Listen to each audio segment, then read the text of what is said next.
here is a Tata Tiago. As you can see, front end looks pretty aggressive. It has this nice big chrome strip going through the whole hood. It also has this tri-arrow design in silver. Tata logo right there. As you can see, there is the DRL of the car. Even the fog lamp gets chrome surround. There's more chrome over here. Here is the headlight of the car. No LED. It's all bulbs, as you can see right there. But there's the front end of the car. Looks pretty good. The bonnet is also slightly more raised than the previous pre-facelift version to match the pedestrian safety norms. So there is that. But otherwise a good looking front end. Here we are in the side. It gets black ORVMs, which is good.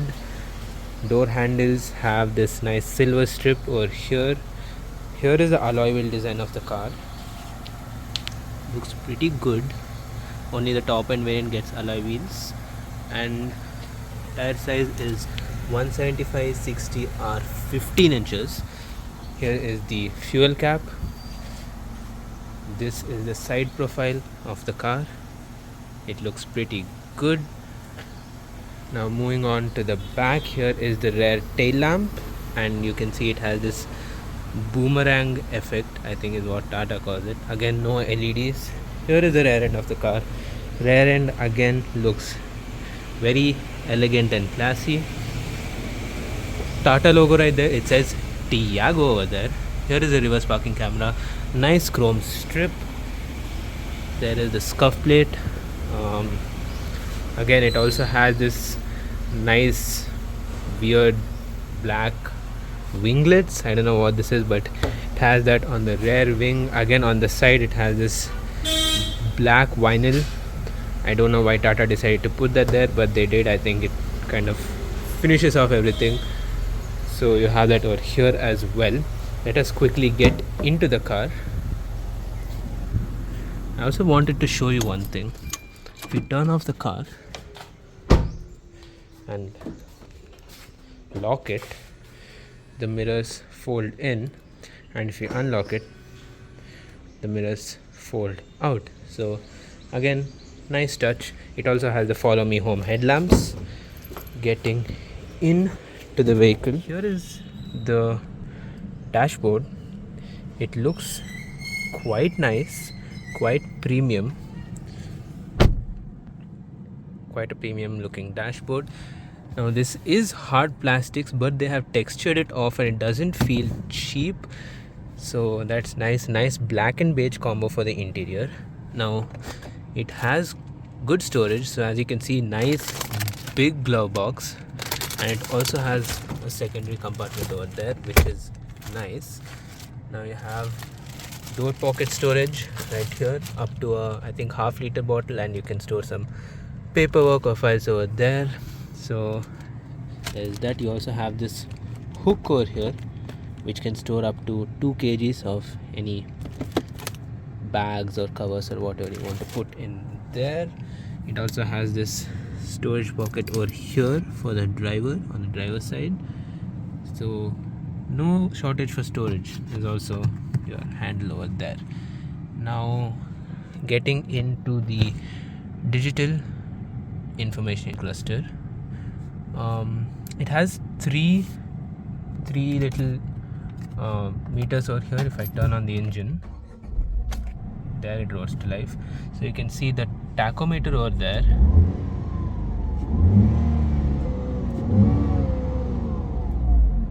I think it has a soft limiter at around 4 or 4,500 RPM. But there's the tachometer, there is the temperature meter, and there is a fuel gauge. So that is nice. It also shows you the distance to empty right there, which is nice. And it also, there's the odometer of the car, fuel economy over here. There is the speedometer, nice big. It's telling me the parking brake is engaged, and it also has a TPMS, and it shows you even the tire pressure over there, which is a really nice touch. So kudos for Tata on that. And it shows you the time and your gear, which is also pretty good. all your telltale lights are over there. Now up top over here, it also shows you if you are wearing the seatbelt or not for the rear passengers as well as the front driver and passenger. So that is nice. Steering wheel is really nice to hold. It's a nice thick steering wheel. Again, you don't see a lot of that at this price point. Tata logo in the middle, but this is not the horn. I will show you the horn. The horn is on either side over there, which is kind of a weird placement. It takes a bit of getting used to, but there's a horn of the car, as you can hear. Driver gets one touch down but no one touch up windows, which is an omission. Again, the window switches also look like they are something from a car which is at least 15 years old. But anyway, this is to lock the windows, unlock the windows. Nice chrome door handle, so that is nice. You have steering mounted controls, your audio volume up and down, previous track, next track. You can answer, decline calls, voice assistant if you're connected to Android Auto or Apple CarPlay. Here is your cruise control, so there is that. And it also has, there are your stocks for your headlights. It has auto, so you can just leave it at auto. As you can see, the headlights have turned on, so auto headlights. Also auto wiper, which is really nice to see. So there is that. Spray, let me just show you. You know, it's adequate, definitely adequate amount of spray.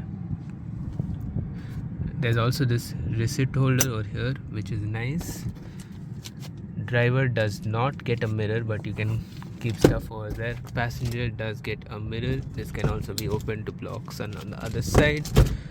Safety wise, car has dual airbags and a 4-star global NCAP rating. Again, Tata. Safety is really good. Steering wheel also has this kind of flat bottom, which is nice. Piano black finishing over here, more piano black finishing over here, which makes things look more premium, definitely. Again, there's piano black over here as well. Nice proper use of chrome for this, and you can see there's a little bit of chrome there, chrome over here, chrome on the other AC vents as well. So it's not overdone in chrome, it has the perfect amount, makes things look nice and premium. Now you can lock the car over there, unlock it over there. This is to turn on and off the fog lamp, so that is pretty good. Here is the infotainment system of the car. As you can see, clock, your radio over there, and you can access all your call logs, contacts, all those things through your phone, which is connected through Bluetooth. Android Auto, Apple CarPlay are not wireless, they are wired, so you have to plug in a cable. But once you do that, it's standard Android Auto or Apple CarPlay. Now you have all these settings over here. You can also adjust the equalizer, which is nice, and you can also choose from where your audio is coming from. There are preset equalizers as well, so you can use those. Now let's just go into this. This is your, I think, take me home headlamps. Audio setup right there, volume setup. So you have all kinds of things.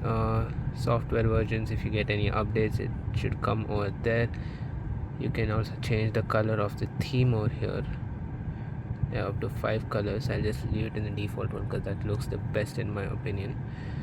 So there is that. There is also park assist, so there is your reverse parking camera. And let me just turn on the engine and show you. It also has dynamic guidelines, as you can see. So that's a nice addition. Has it right there, and so there is that. Now going back home, let me just show you the audio quality in this car. So this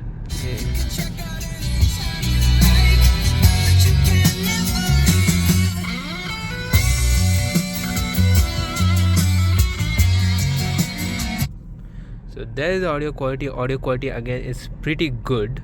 It has, I think, a 6 speaker, I believe, Harman audio system.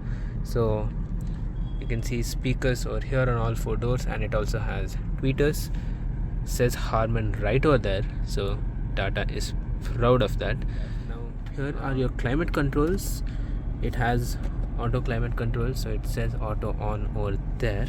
Now you can also see if I adjust the temperature, it shows you over there, and also the fan speed again shows you your fan speed over there as well. So that is nice. You can turn on or off the AC and turn on or off auto. That is also a nice addition. Now over here you have your front defogger, rear defogger, you have your air circulation, and you can change the different modes for your AC. So there is that. Over here you have a USB A port, you have a USB C port as well right over there, and you have your regular 12 volt socket over there. You can keep your phone over here. It's, it holds up any modern sized, including big phones. Cup holder over there, handbrake right here, pretty standard. There's again some more storage over here. Here is the cup holder for the rear passengers, and there is the gear knob. So it's an AMT unit, so you have your reverse, neutral and drive, and you also have a manual mode. And as you can see, if I'm playing audio and if I get into reverse, it automatically decreases the volume, which is a really nice addition. Now if I move out of reverse,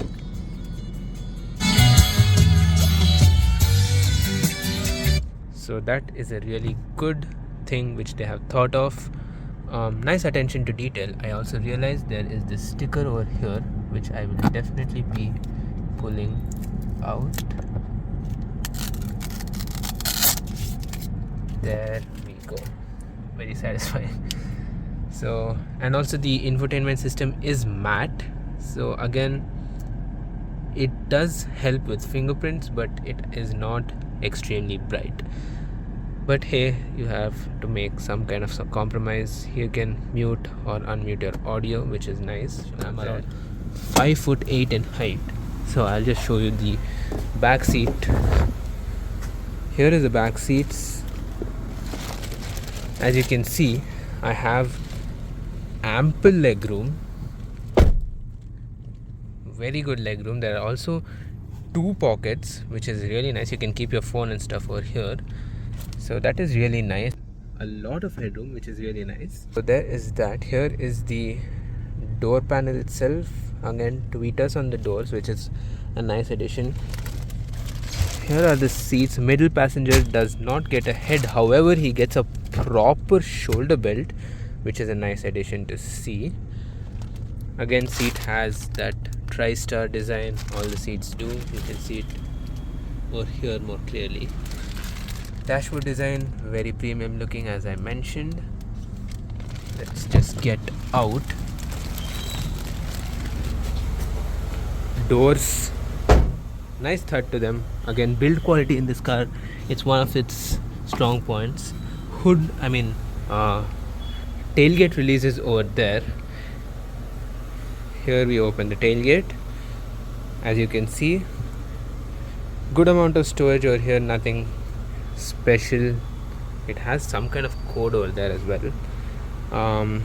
So there is that. You also have this passer shelf over here to keep stuff on. There are also hooks over here which can hold up to 3 kgs, so you can use that for storage as well. And I think this is also a storage unit, so I don't know what that's for, but there is definitely storage here.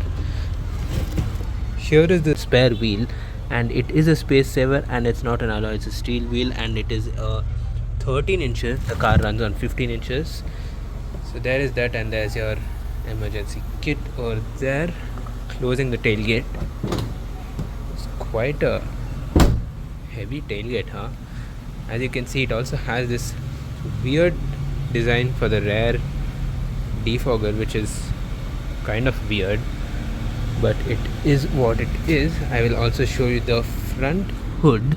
So if we unlatch that,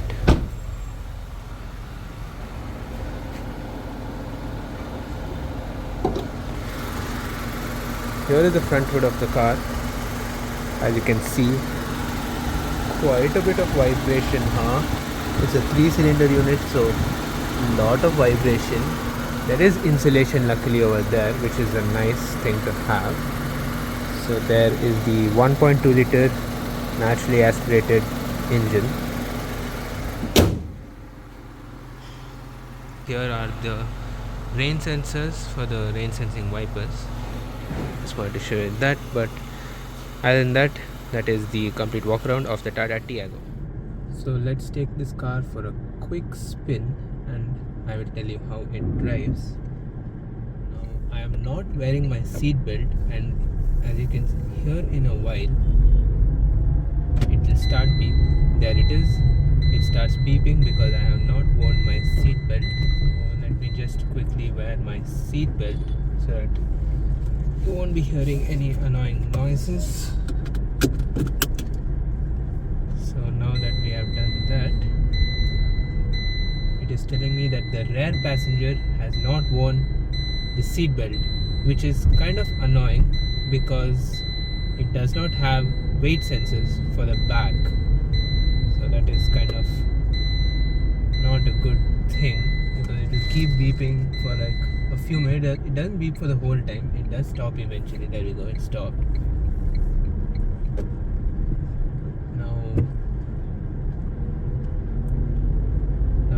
The gearbox of the car, it is an AMT unit, and though the engine on paper is actually one of the best in the segment, it's a 1.2 liter naturally aspirated petrol, and it has around 86 or 87 horsepower, but the gearbox definitely does not weigh up to that.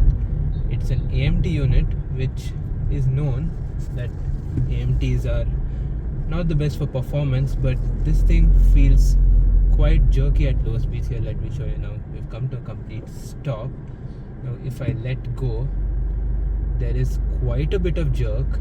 It crawls up to around 5 kph without accelerating, and then we can accelerate. But it is quite jerky at lower speeds, and that is a disadvantage of having an AMT. Now ride quality is pretty good in the car, which I'm happy to report. It has good ride. So there we go. I just gave it the beans and it does not go well with that. Oh, I have to struggle over here.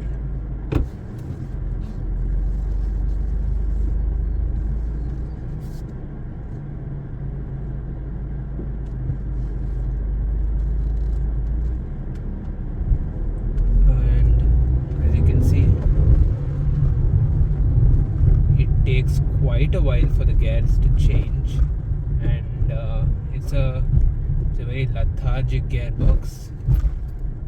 There is the suspension being tested. Again, suspension is pretty decent. It has good ride quality. Steering also quite light and maneuverable. It's a good car to drive inside the city, so that's nice. Now there is also a manual mode, so let me just put it into manual. So now we're into manual, and you can see engine gets quite vocal in the top end, quite vocal in the top end, and it's a 3-cylinder unit, and you can definitely feel the 3-cylinderness once it goes beyond around, let's say, 5,000 RPMs. Again, have to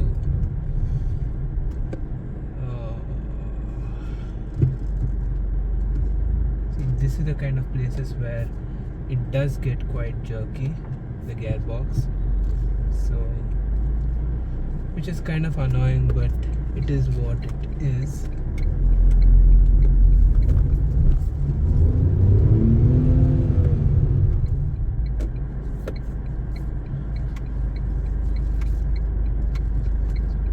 can see, now we are on a hill and I really have to accelerate a lot for me to go up this.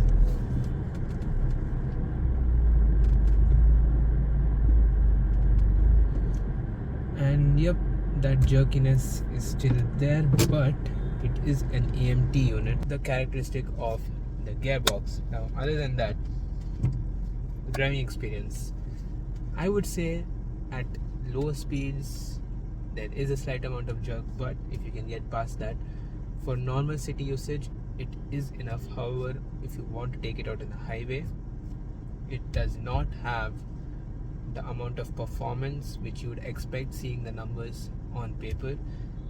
Again, I think if you buy a manual, you would be a lot more happier with that, because this engine, I mean, more than the engine really, the gearbox is definitely not one which likes to be pushed. You have to drive it quite sedately, and if you do that, it is a pretty good engine and gearbox. Other than that, that's about it. And thank you for watching. Catch you next.